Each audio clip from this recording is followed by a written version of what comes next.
We need to clear up one or two things. United fans are currently protesting again against the Glazers.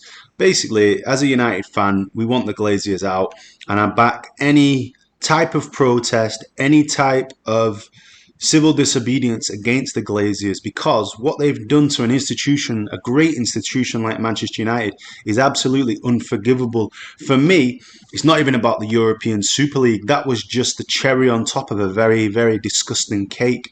They are they have taken over 1.5 billion pounds out of Manchester United, and the club is still in debt. And I keep saying this to people, and people go, "Yeah, yeah, yeah." If you want to look through corporate history, organisations bigger than Manchester United have failed due to debt. So Manchester United's future is still at stake here. We still owe 600 million pounds, a sizable amount of money. Now, for me as well, the club is in the stadium is in disrepair, the training ground is out of date, and Man United have absolutely fallen behind every other club. United have around 25 to 35 million pounds per year of interest payments to pay on a debt that the club didn't incur. It was the Glazers' debt that the club have paid. We also pay out around 15 to 20 million pounds per year in dividend payments, and this has amounted to an outflow of around 1.5 billion from the club, as I've said. And the Glazer family are not fit to run Manchester United. They don't understand the club. They don't care about the club. All they care about is getting top four, getting Champions League money, and milking the cash cow, because it's a cash cow. And I wanted to clear something up that really, really annoyed me. And it's people like Simon Johnson and other like shock jock right-wing London wankers who say shit like, "Oh, the fans are unhappy because United are losing."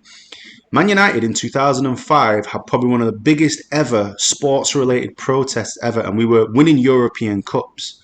So it's not about the success on the pitch. It's about how the club is ran.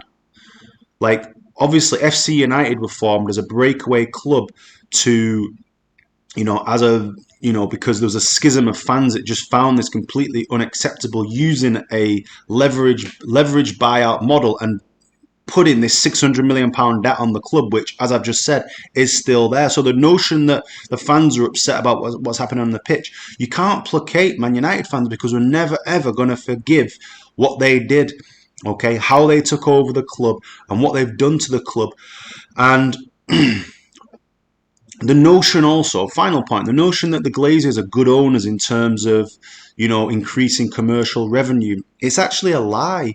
If you look at what they took over in 2005, they took over probably one of the best clubs in the world in all regards: infrastructure, players, results on the pitch, an absolute diamond of a club.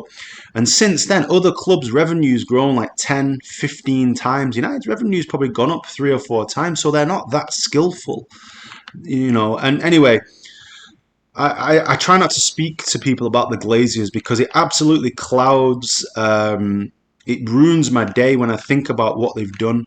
So if you're protesting, and if you have protested or ever protested against the Glazers, I stand with you. And until they've gone, there'll be no peace and quiet. They have to leave our football club. This football club has to go back to being ran in a way that's in line with our values, right? And this debt's got to go, and these dividend payments have to go. And until they've gone, we need to keep up the pressure on them. So love United, hate the Glazers. Glazers, get out of our club.